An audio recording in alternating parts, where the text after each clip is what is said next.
May 29th. The new hires have settled in quickly and are proving to be a strong addition to the team. The foreman, Mr. Jamie, is pleased to see their enthusiasm for the work.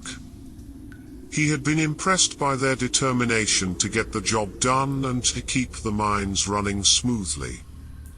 The group worked together as a unit, forming a respectful camaraderie as they toiled through the hot, humid air. The foreman watched as they labored, his keen eye picking out potential problems before they had a chance to occur. May 30th. The work is progressing quickly and the team is making good progress on the fourth branch of the mine.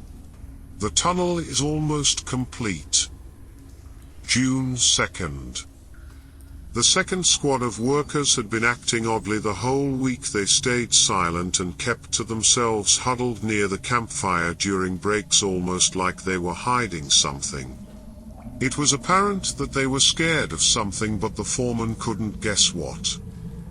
He called them over and asked them to tell him what was wrong, but all he got were obscure answers and avoidance. He questioned each of them separately, but still got nothing more than evasive answers and looks of terror that only intensified as he kept prodding. Finally he gave up and sent them back to labor while he thought about this unsolved riddle. He had never seen such behavior from his miners before, and it disquieted him. He decided to keep a more careful watch on the second team.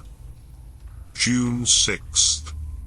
The foreman noticed that a few men from the second squad were looking unwell with fever and headaches. He quickly realized something was wrong and called for a doctor to check them out. The diagnosis was a flu virus and medicine was prescribed for those affected. The foreman also took steps to prevent the virus from spreading further. He ordered more stringent hygiene procedures, increased hand-washing frequency, and made sure everyone wore masks in close contact with others. He also got in touch with the town nearby to inform them of the situation. June 8th. By this time it is clear that a good portion of the crew had been exposed to the virus and were now ill. The foreman kept a close eye on those who were sick in order to keep their condition from worsening. Those who were feeling good did their part by taking on extra shifts, so production could remain at regular levels.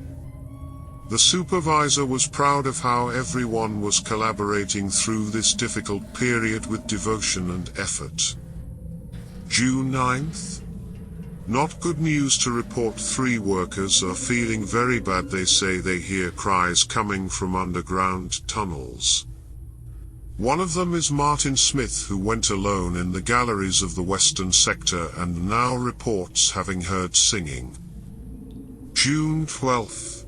More bad news. 8 more cases. It's men with the same fever, delirium. News of the mysterious illness has been spreading quickly and rumors start to swirl among the miners.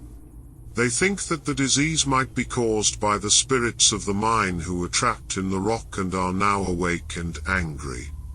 The foreman says it is a contagious disease, but there is no way to stop it. The doctor visits again and prescribes more medicine, but it does not seem to help much.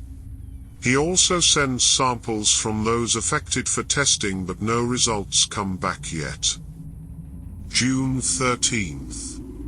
The tests made a week ago come back negative for any virus or bacteria. There seems to be no scientific explanation behind what is causing the illness among the miners.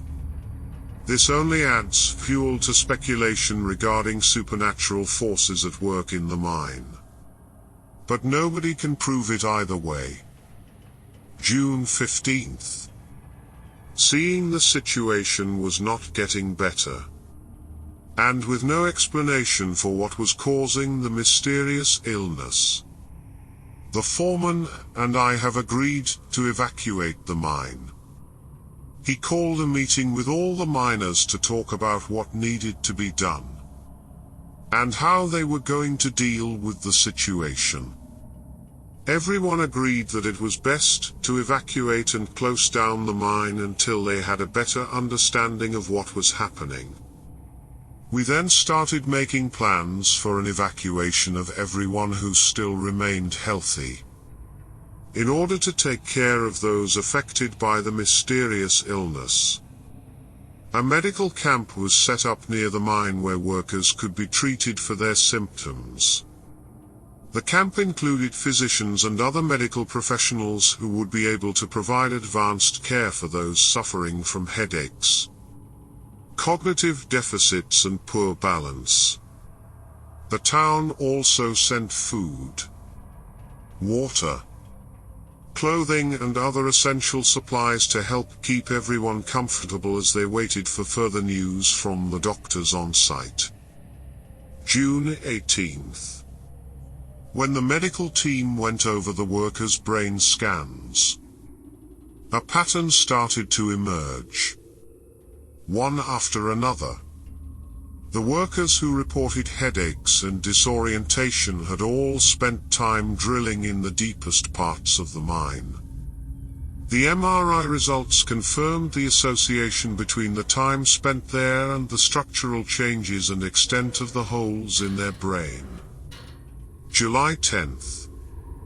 The mine closed without explanation at the end of June. But rumors of deaths among the workers soon followed. It was confirmed that some of those who had died had a mysterious, horrific affliction. Their brains had become porous, like a sponge or cave, full of tunnels and holes. Autopsies confirmed similar patterns of damage shown in the magnetic resonance imaging results. The workers all agreed that the mine spirits had cursed them and caused their brains to mimic the holes that had been drilled. I will always regret not stopping them soon enough.